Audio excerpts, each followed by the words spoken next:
एक सड़क, एक कथित अवैध निर्माण और फिर ऐसा विवाद जिसने पूरे सेक्टर 150 का माहौल गर्म कर दिया। आरोप है कि नोएडा अथॉरिटी की कार्यवाही के दौरान एक धार्मिक स्थल को नुकसान पहुंचा और वहां रखी मूर्तियां तोड़ दी गईं। लेकिन अथॉरिटी का कहना है कि ऐसा कुछ भी नहीं हुआ।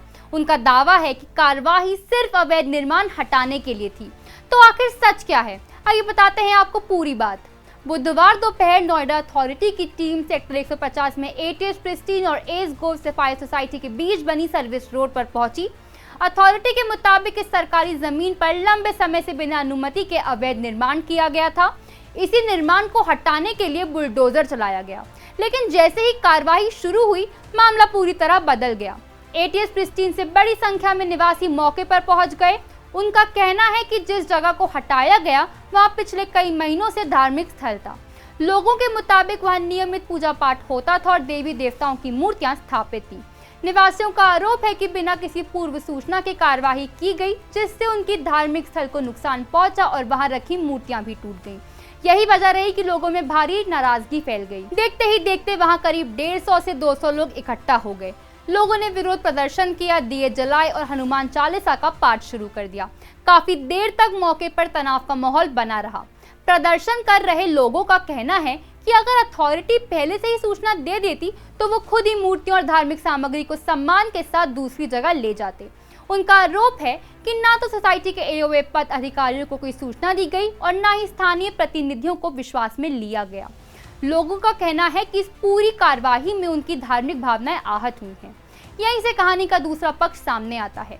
नोएडा अथॉरिटी के वरिष्ठ अधिकारी विश्वास त्यागी ने इन सभी आरोपों को सिरे से खारिज किया है। उनका कहना है कि कार्यवाही केवल अवैध निर्माण हटाने के लिए की गई थी, किसी धार्मिक स्थल को कोई नुकसान नहीं पहुंचाया गया।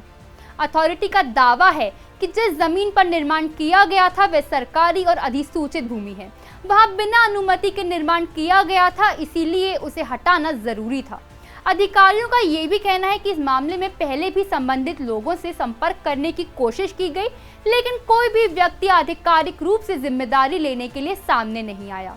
अथॉरिटी के मुताबिक पूरी कार्यवाही नियमों के तहत की गई और इसका इरादा केवल अतिक्रमण हटाना था। इस विवाद के बीच एटीएस प्रिस्टीन के पूर्व एओए अध्यक्ष एडमिरल सतीश बजाज का भी बयान सामने आया। उन्होंने कहा कि वे केवल 1 महीने के लिए अध्यक्ष रहे थे और स्वास्थ्य कारणों से हाल ही में इस्तीफा दे चुके हैं। उनका कहना है कि उन्हें इस निर्माण या धार्मिक स्थल से जुड़ी पूरी जानकारी नहीं थी। उन्होंने ये भी कहा कि नोएडा अथॉरिटी ने उनसे सीधे कोई संपर्क नहीं किया और न ही उन्हें इस कार्रवाई की पूर्व सूचना दी गई। इस पूरे विवाद में 2 अलग अलग दावे सामने हैं। एक तरफ सोसाइटी के लोग कह रहे हैं कि धार्मिक स्थल और मूर्तियों को नुकसान पहुंचा, जिससे उनकी धार्मिक भावनाएं आहत हुई। दूसरी तरफ नोएडा अथॉरिटी का कहना है कि कार्यवाही केवल सरकारी जमीन से अवैध निर्माण हटाने के लिए थी और किसी धार्मिक स्थल को नुकसान नहीं पहुंचाया गया।